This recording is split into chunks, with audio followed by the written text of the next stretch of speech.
So if you've been wondering about AI, you've been wondering about the metaverse and what it all means for our events and our trade shows, you're in the right place today. Jim Cermak here, the host of Trade Show University, and super excited, man. I'm really pumped about this interview because I have someone on who's been doing this for a long time, way before anyone even heard of the metaverse. He's been growing it and dreaming it and inventing it, and just really happy to have on Danny Stefanic, who's the CEO and founder of the Hyperspace Metaverse Platform. He's renowned for creating the world's first metaverse and considered a pioneer in metaverse for the business. Danny, welcome to Trade Show University. Really excited to have you here. Wow, what an intro. Thank you. It's really great to be on the show. So it's my pleasure to have you on. Tell people a little bit about your background and about hyperspace. Well, sure. I mean, it's a long journey, as you kind of mentioned. So, I've been a passionate advocate of virtual reality since the very early days, even pre-internet. So we're talking 30 years. And I did start the Virtual Reality Association back in Australia in 1994. So I was well and truly bitten by the bug of virtual reality way back then. And I've been working in various forms in various businesses over that period. And hyperspace now is kind of the culmination of that. And that's had a journey of 10 years. So that sounds a lot, pretty long to a lot of people, but for a successful business, that's a reasonable time frame. And it is an interesting journey. We started off in learning and training, so building solutions for simulations where you go in and talk to chatbots, AI characters, virtual patients, virtual customers, and then moved into events and meetings, actually pre-pandemic, with another brand called Mood Up. And that's been really successful. We had astronomical growth through the pandemic and post-pandemic. And then we decided to put all under one umbrella, which is called Hyperspace. That includes meetings, events, and training, but also our custom 3D engine that we built from the ground up for the web. It's kind of a lightweight version of Unity or Unreal Game Engine, but it's our own stack. So that's been an interesting journey and quite a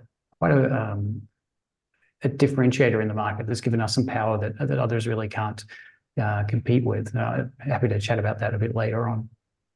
Absolutely. That's fantastic. What a history there. And like I said, I you're ahead of the curve, the curve that no one even knew was coming. So that's really exciting to hear a little bit about that, and excited to dive into some of what we have here. And another thing, just as an aside, as a professional trainer, I'm really excited to learn even more about the training history. I'm really excited about that part of what you've built. So let's one thing that I know you're big into believing in the hybrid technology and hybrid for our trade shows and events. Describe your definition of what a hybrid event is. Well, there's a few recipes of how you can do hybrid. I mean, the important thing to recognize is these immersive technologies are an add-on, right? They bring more value.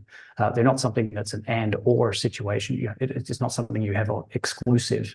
It's something that can add value on the floor, the floor of the show, but it can also add value, in a longer period where your actual physical events aren't happening. So there's lots of different areas where it can add value. So I'll give a few examples, some recipes I call them, of how you can do hybrid. One of the ways that we support in our platform is have a virtual world that is a digital twin of the actual, let's say, trade show or exhibition environment or the summit or the conference. And the virtual attendees can attend as avatars, walk around, meet other people, and same happens in the physical environment. But the key in hybrid is getting the two to connect in some way, to interact, to have some overflow from one to the other.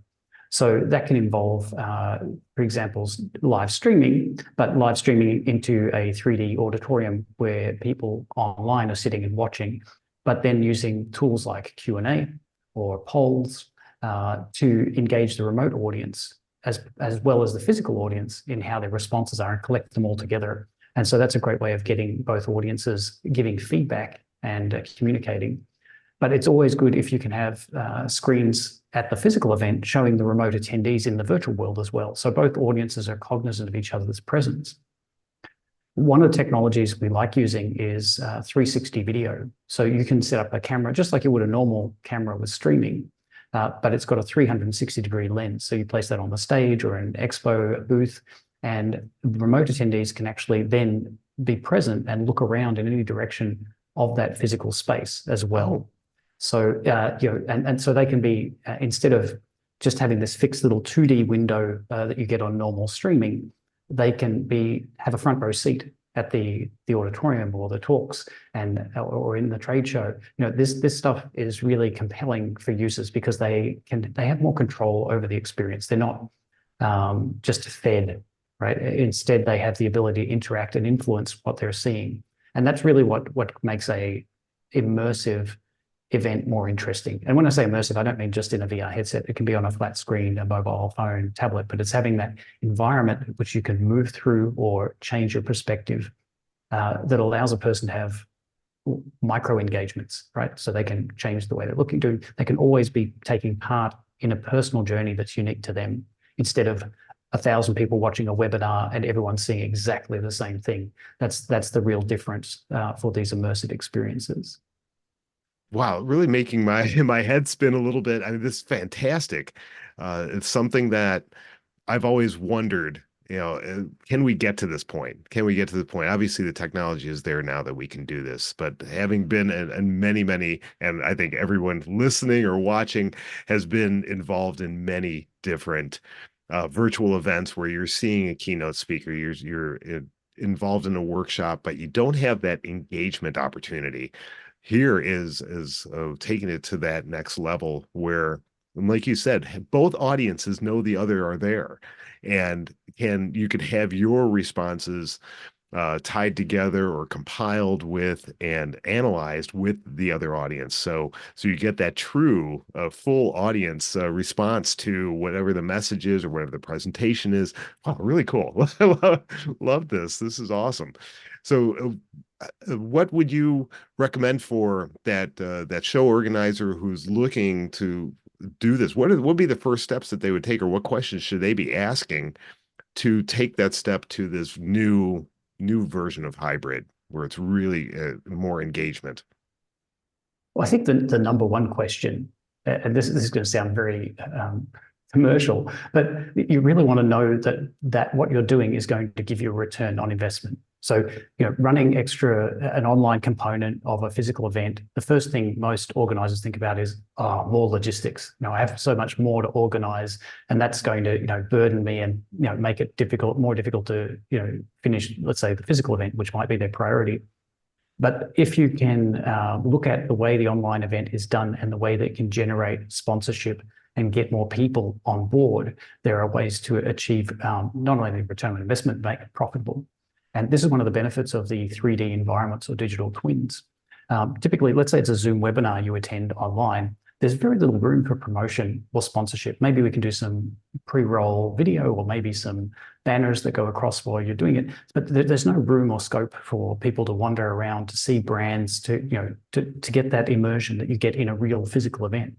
But with the three-dimensional spaces, you can have a virtual twin of the actual show floor, and you can have booths, and you can have content in the booths, and you can have lead capture forms, and you can track where everyone goes, and you can give them activities to do that are engaging, like getting merchandise for their avatar, caps and hats.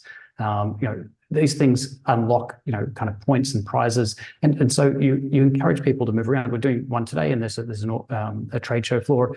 Essentially, for each booth you visit, you collect points that unlock virtual gear. So it encourages a person to go and visit each one of them. But the key point, going back to sponsorship, is that the environments are three-dimensional representations of a physical environment. If you go to a sponsor and you take them for a tour of this, they get it and they understand the value really easily. They go, okay, I'm going to have my banners here. I'm going to have this much exposure. I now understand something that I can relate to in the real world. Whereas trying to sell them on how sponsorship would work in a Zoom call or webinar of some sort is harder. So there's a lot more higher perceived value, but there's also a lot of ways that you can use that space to get more brand presence and more lead capture, and actually drilling down into activities or actions that people are really interested in. Which product did they look at? What did they spend time interacting with? all of that can appear in the reports. It can even automatically trigger email campaigns. So you can just automate the whole process, and people are being followed up by, either automated marketing systems, or nowadays, like we do, we have AI writing the emails to people individually and following up with them, which is just mind blowing what's possible now with the technology. So yeah, I think that's where a sponsor, you can get more sponsors in, that you can get more people opening their wallets because they see the value, and you can add more value to the attendees because they get so much more interaction and can drill down onto things that are important for them rather than everyone just being served the same menu. That's just outstanding. And two things I really want to follow up on. One is how important the data is. And that's what you mentioned, that there's all this information that we have. What booths did they go? How long? What did they look at? How many booths did they go to? Things like that. In a virtual space, the technology that you're proposing is game changing. It's truly game changing, because I've been, and I'm sure many listeners have been, to a virtual trade show where it's very two-dimensional. You go in and you're just seeing pictures on a screen. It's not that true representation of what an experience would be at a live event. So, but then all that data that comes along with it is just so critical, and that, again, game changing for what it could bring to a show organizer as well as an exhibitor. But I think the more important thing is what you started with, is that understanding, you especially as a technology partner, you understand the importance of ROI. That it's all about, at the end of the day, it's got to be something that really brings a return on that huge investment of the extra time and energy it's going to take to integrate these kind of tools. But seeing that, wow, but there's opportunities for new sponsors that you would not have gotten before, and showing those sponsors, look, it's not just that static images on a screen, it's way more. And so you're going to get more for your sponsorship dollars. So thank you for that. And thank you for bringing that all together, because that's really important to everybody involved. All the stakeholders involved need to understand the ROI component of it. Something you mentioned, not during this interview, but an inverted online trade show. That just intrigues me. So explain what that means. Yeah, I'll definitely explain that. But from what you just said there, it reminded me of another couple of recipes which I think are worth sharing. So with the platform Hyperspace we have, it runs on every device, so mobile phones, tablets, laptops, and all the VR and AR headsets in the market. So whatever you build for your trade show, you can use inside a VR headset as well. And one of the benefits of having stuff available in VR headsets is you can use them as a draw card to your stands at expos and trade shows. You can put a couple of headsets on the stand where people can go and put them on for a few minutes experience that's life size. And even now you can do stuff with augmented reality where they can see through, they can see your stand, and you can augment it with lots of other virtual stuff. We've done work with clients like Dell, for example, where they would go and do demonstrations in school districts of educational equipment. And instead of taking all the Dell products, which would be too much to even put in your car, they would take basically a headset, and someone in the education industry could put that on. They'd be in the virtual classroom, and they could interact with all of the products right there. And suddenly you've got the ability to deliver every product in holding one device. But you can do the same on a stand. Or a booth at a trade show, and it has two benefits. One is you can bring a lot more onto the stand for people to experience, and people looking at others using the VR experience will be attracted. You should always have a monitor or some screen showing what people are seeing in the experience, because it's a desire to want to see what other people, or experience what other people are experiencing. So that can bring people to the stand. But you can also do impossible things. You can take people to environments that are hazardous, or they couldn't get to, that they're a million miles away. Or you can bring in, for example, like CAT, excavating equipment. They can have one of their giant machinery just right there in the trade show hall that you could never even get through the door. And that can be placed right there for people to see and even mildly walk around and understand the scope and scale of these things. These things are impossible, and also you'd have to pay for the floor space, right, which would be pretty expensive. Yeah. So you have these recipes and benefits of using the virtual reality technology as well to create some pretty compelling and high return experiences. But you asked about the inverted trade show. So Yeah. this is something that has been very interesting, and it came out of how to provide more value for sponsors. We've worked with a lot of trade shows and exhibitions, and they ask how can we get that return? How can we show people value? And we started off with the typical thing. You have your bronze, your silver, your gold stands, and go up in price with different features available. Some have AI chatbots, some don't. But then we looked at our platform, which is entirely web-based. And so you can take a virtual world that's built in our platform and embed it somewhere in another website, just like you would embed a YouTube video. So you can actually take the experience, put it somewhere else. And so we broke it down and we decided, well, why not just take the booth that the sponsor has and put it on their side? So you have a trade show with, let's say, 50 booths, and those 50 people can take their booth, put it on their own website as an individual experience, drive their own audience to it. But that booth then has a doorway to the main exhibition. So suddenly you have 50 partners who are all getting value and want to bring their audience to their sole experience with a doorway to take them to the greater exhibition. So it increases the value of, because when you take people to an exhibition, it's usually an industry exhibition. So you're bringing people to your competitors as well, usually. But if you can kind of funnel them past your stand first and then into the experience, then you can leave a lasting impression. So that's the inverted trade show. You can essentially split the trade show environment up to many sites. And that becomes, all of those become the funnels to bringing people into the main trade show. And that's the inverted trade show.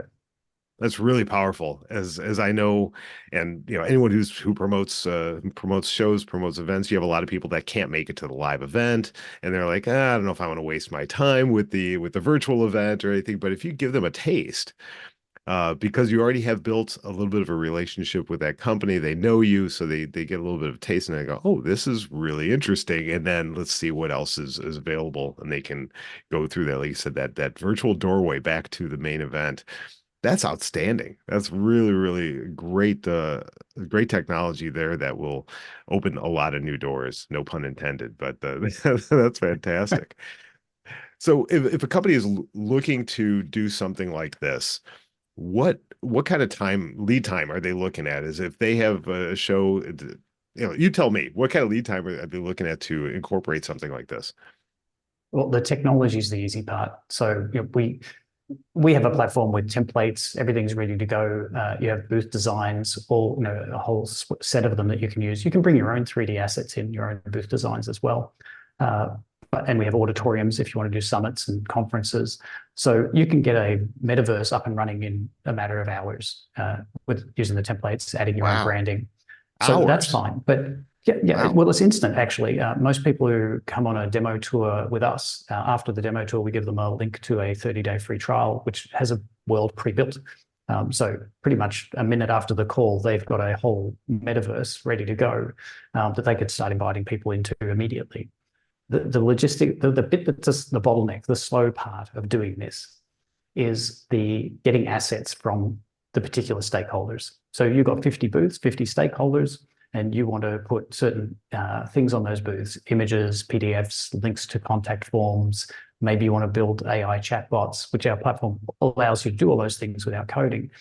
But you then have to get those assets from people. Now, we include an online cloud drive where you can share a folder and get people to upload stuff, but it's still a communication process. And then there's iteration on getting people's feedback and setting up that environment, specifically trade shows. Conferences and summits are no-brainer. They're very, very easy to do. But the waiting for assets from trade shows and expo booths is probably the point that you need to have enough runway to make sure you can execute on well. And then once you've got those assets, that's when you start adding the tracking and gamification, giving people rewards and points for watching a video or for filling out a contact form or for visiting your booth. because that kind of depends on you having content first, so you can add that gamification layer on at the end, and reward prizes with prizes, physical prizes, or just whatever you decide to do with the winners or the leaderboard. That's really amazing and really gives lead time is not an shouldn't be an issue then for someone looking, oh, well, our event's not is only 6 months away. We can't pull this off in 6 months. Well, it sounds like you can definitely in You a definitely very can. I mean, fairly short period of it's time. very easy to do with the technology now. It's so mature. As I said, we've been working on this platform for 10 years. So with thousands of corporate clients, government, education, we've been up against almost every formula or way that you can think of running an event. And that's all available in the platform just with settings that you turn on or off. It's really mature and it's really accessible. I mean, it's just a web browser. So anyone can join with a link on any device they have, and it adapts automatically to a mobile phone or a virtual reality headset. You don't need to care how they're going to be consuming it. It'll just work. And I think that's the biggest shift in the industry. The internet in the early days, video was a nightmare. You had to have codecs and install different software, and it was a complete schmozzle, getting video to work. But now video is a standard part of the internet, and it just exploded as soon as that was possible. Now we have the same with 3D in browsers on every device. It's a standard feature, and it's accessible to everyone. So you can now get 100% audience in to a three-dimensional experience that you couldn't before. So that's unlocked the door to these types of opportunities and value that you can create, not just for the attendees, but also for the organizations that run these things, so they can create profitable and sustainable businesses out of it. Very, very cool. And I know you got a lot of wheels spinning out there. We've gone through a lot of information in a very short period of time. If you could boil this down, what would be your top one or two takeaways you really want the listeners to leave with? Well, I think that they need to know the solutions are robust, and you can get access to 100% of audience. You don't need to be worrying about technical issues of can they or can't they, do they need to install or download something? All of those things aren't going to be an issue now. And the other thing is just to experiment. I mean, you don't have to jump into the deep end and decide to do this immediately, but all the technology out there, there's trials, you can test them out, you can see how it works with your colleagues and some friendly participants or sponsors, and test the waters. So don't hold back on that, because you could be left behind. Lots of others are going to jump in. It's the same with AI. We've got lots of integrations with AI technologies, and it's not hard. It's actually, you just need to get to the right companies that can explain how it works, or the right trainers or advisors, if you're concerned about it. But the best thing of all is just jumping in and trying it out. And you don't have to do it for your event. You can do it just to test within your little group within your organization. That's what I'd recommend. Outstanding, outstanding. So if someone is interested in learning more about the capabilities of hyperspace or want to connect with you, what's the best way for them to do that? Well, I encourage anyone who wants to connect with me on LinkedIn. I'm always there, always happy to respond and share what I know and provide advice. I've got 30 years of experience, happy to share what I know. If I can raise everyone's boat, I will. And as from a commercial perspective, if anyone wants to visit hyperspace.mv, that's our kind of landing page for all of the event solutions, trainings, metaverses for corporations. Please feel free to. I'd love to get you on a tour and show you around. It would be an absolute pleasure to open some eyes. Yes, please get over there. Check out the website. You will be blown away at the immense opportunities that are available for companies and events of all sizes and types. So I will drop links to everything into the description, but check that out. Danny, thank you so much for joining me today. It's really been a pleasure, really eye-opening. Jim, it's been an absolute pleasure as well. Look forward to catching up again soon. Thank you. Absolutely. So everyone, and go check out other videos, and please subscribe to Tradeshow U. Keep learning, keep growing and expanding. We'll see you here next week on Tradeshow University.